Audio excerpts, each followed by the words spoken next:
Audio Jungle.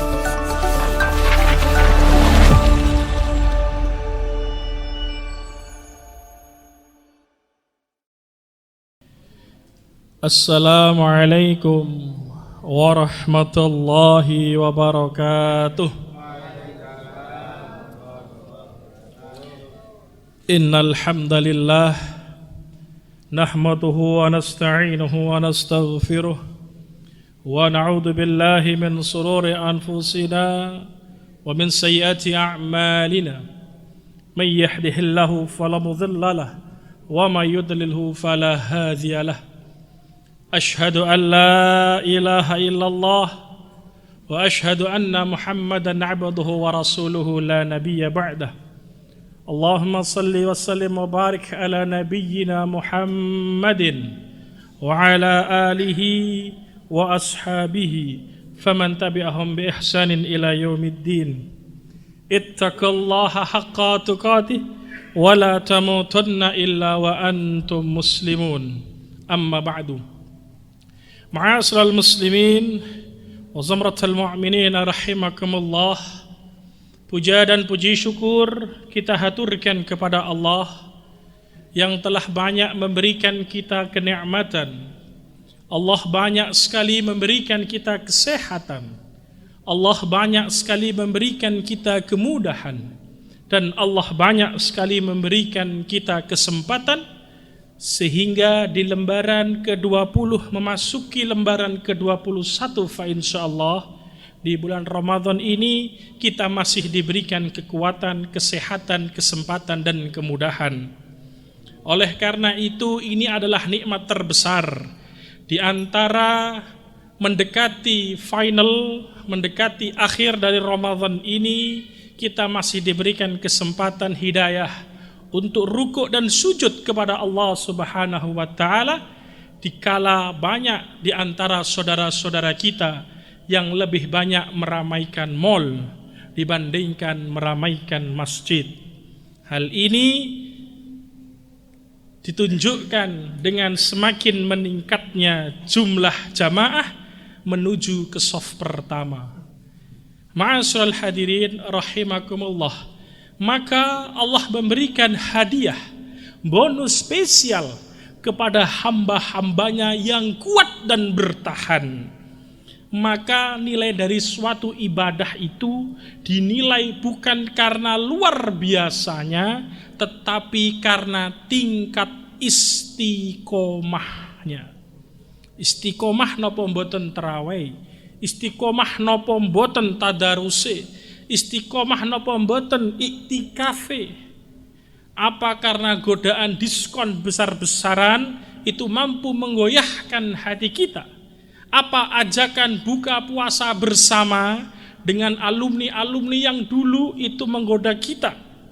Maka semakin akhir ini semakin kuat daya tariknya. Maka Allah tidak akan biarkan hambanya terlalu tergelincir dengan dunia. Maka diberikan bonus spesial itu di malam-malam terakhir dengan diterbitkannya SK Lailatul Qadar. Ma'asyiral hadirin rahimakumullah. Puasa ini adalah ibadah yang luar biasa. Mampu mengubah kehidupan seseorang, mampu mengubah rezeki seseorang, mampu mengubah kepribadian dan temperamen seseorang. Karena sesungguhnya kita dimasukkan ke madrasah Ramadan ini artinya kita diberi kesempatan untuk pandai-pandai mengendalikan diri. Bukan hanya mengendalikan diri ketika tenggelam, terbit fajar hingga tenggelam matahari, tidak hanya itu. Tetapi sesungguhnya pengendalian paling berat adalah ketika berbuka puasa. Bayangkan kalau kita sudah datang menjelang 5 menit sebelum buka puasa, maka semua hidangan yang lezat-lezat ada di depan kita. Bahkan keinginan kita ingin dimasukkan semua makanan itu ke dalam perut kita. Tapi ketika adzan menjelang, adzan berkumandang, dengan 3 butir kurma dan 1 air putih, perut sudah rasanya kenyang luar biasa. Maka inilah pengendalian diri yang sesungguhnya. Ketika waktu berbuka ini, mampukah kita mengendalikan diri? Ma'asyiral hadirin rahimakumullah, Rasulullah sallallahu alaihi wasallam bersabda yang insyaallah kita sudah faham arti dan hadisnya. Man shoma ramadhanan imanan wahtisaban ghufira lahu ma taqaddamat min danbih. Barang siapa yang berpuasa bulan Ramadan dengan iman dan mengharapkan pahala, akan diampuni semua dosa-dosanya di masa lalu. Kalau seorang hamba itu diampuni dosanya, sebelum berdoa dan meminta, Allah sudah akan berikan. Tapi kalau doa kita tak kunjung diijabah, doa kita selalu ditunda, mungkin Allah belum mengampuni dosa kita. Kita mungkin belum menjadi hamba yang dikasih sayangi oleh Allah. Maka Ramadan ini adalah percepatan yang luar biasa agar kita menjadi hamba-hamba Allah yang luar biasa. Maka di dalam hadis qudsi Rasulullah sallallahu alaihi wasallam mengatakan, kullu amali ibni adama illa siyama fa innahu li wa ana ajzi bih. Dari Abu Hurairah radhiyallahu an, qala Rasulullah sallallahu alaihi wasallam bersabda, Allah berfirman, semua amalan anak Adam itu untuknya, kecuali puasa adalah untukku dan aku yang akan membalasnya. Hadis riwayat Bukhari dan Muslim. Puasa ini merupakan hal yang sangat luar biasa yang harus kita yakin mampu mengubah kehidupan kita. Ma'asyiral hadirin rahimakumullah, ada cerita.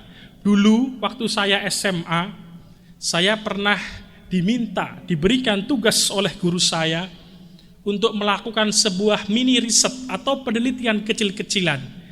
Karena saya asli orang Banyuwangi, maka saya dapat tugas untuk meneliti budaya-budaya Banyuwangi. Dari sekian banyak budaya Banyuwangi itu, qadarullah saya dapat tema, judul temanya adalah Jopo Montro.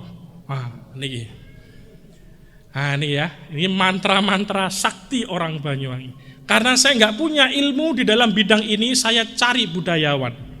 Ketemu dengan seorang budayawan yang hari ini sudah almarhum, saya ingat betul rumahnya. Saya ceritakan, Pak, saya begini, pengen meneliti tentang Jopo Montro orang Banyuwangi. Kemudian beliau mengambil sebuah buku. Buku ini boleh dibaca, nggak boleh dibawa pulang. Monggo kalau mau ditulis. Beliau sendiri yang nulisnya. Judul bukunya itu saya masih ingat betul. Judul bukunya adalah Asmorondono. Wah, niki Banyuwangi, judul bukunya Asmorondono. Nah, niki luar biasa. Bab 1 judul dari buku itu ditulis Ajian Jaran Goyang. Wah, niki bapak-bapak kok penasaran nih. Bab 2 diberi judul Semar Mesem.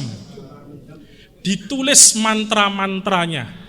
Yang ingin saya sampaikan adalah meskipun mantra itu dibaca sampai ndoeh, tidak akan berefek sedikit pun, kecuali dengan satu syarat mutlak yang harus dilakukan sama orang itu.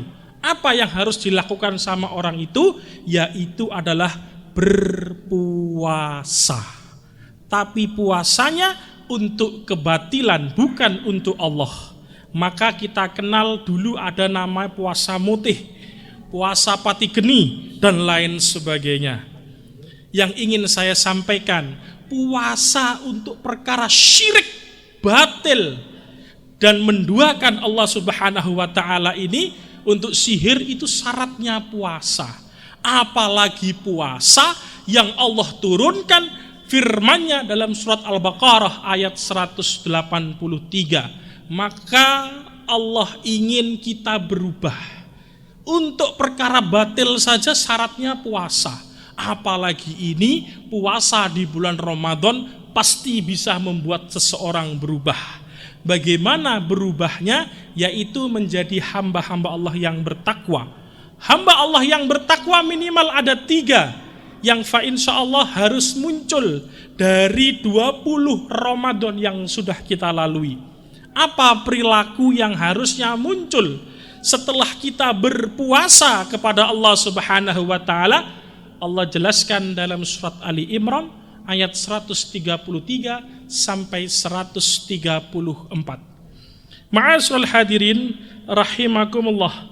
134-nya Allah sampaikan alladzina yunfikuna fis sarra'i wadh-dharra wal kadhiminal ghaidha wal 'afina 'anil nas wallahu yuhibbul muhsinin. Yaitu orang-orang yang pertama menafkahkan hartanya baik di waktu lapang maupun di waktu sempitnya. Harusnya 20 Ramadan yang sudah kita lalui muncul kepribadian-kepribadian ahli sedekah. Kalau 20 Ramadan kita masih pelit, kikir, bakhil, kapsul pecah, medit, napa meleh? Wah, wis dan berarti gagal puasa kita. Maka kata Allah, orang bertakwa itu ciri-cirinya satu, loman, ahli bersedekah. Baik di waktu lapang maupun di waktu sempit. Yang pertama. Yang kedua, wal kadhiminal ghaidhah, yakni mampu menahan amarah. Mboten nangsal ngamuan. Maka semakin mepet riyoyo, semakin ngamuk, gagal Ramadhani. THR kok enggak cair-cair. Wah, mumet. Diskon kok gede-gedean, wah itu tambah mumet, tonggone wis nggawe jajan niki dereng nggawe jajan tambah ruwet, emosi anake diseneni, bojone diseneni. Nah, hati-hati, Ramadannya gagal. Harusnya Ramadan berhasil, tambah sabar. Para hadirin yang dimuliakan dan dirahmati oleh Allah. Dan yang ketiga, kepribadian yang muncul dari orang-orang berpuasa adalah wal-afina anin nas, yakni orang-orang yang suka memaafkan. Maka orang yang berhasil Ramadannya maka akan mudah memaafkan. Itulah kenapa selesai Ramadan ditutup dengan sholat Idul Fitri, ada yang namanya saling memaafkan. Karena memaafkan ini adalah ciri-ciri orang yang sukses Ramadannya. Maka satu, ahli bersedekah. Dua, mampu menahan marah. Yang ketiga, suka memaafkan. Kalau tiga ini ada di dalam diri kita, fa insyaallah Ramadan kita sukses. Kalau ini masih jauh ada di dalam kita, maka ada waktu 10 hari. Mari kita mohon ampun, berdoa kepada Allah agar dilunakkan kerasnya hati ini, agar ditundukkan hati ini, supaya lemah lembut kepada saudara-saudara kita, lemah lembut kepada keluarga, anak dan cucu kita. Semoga ini menjadi pengingat untuk kami pribadi dan jamaah pada umumnya. Terima kasih, mohon maaf atas segala kekurangan dan kehilafan. Nasrun minallah wa fatun qarib wa basyiril mu'minin. Assalamualaikum warahmatullahi wabarakatuh. Kita lanjutkan salat witir.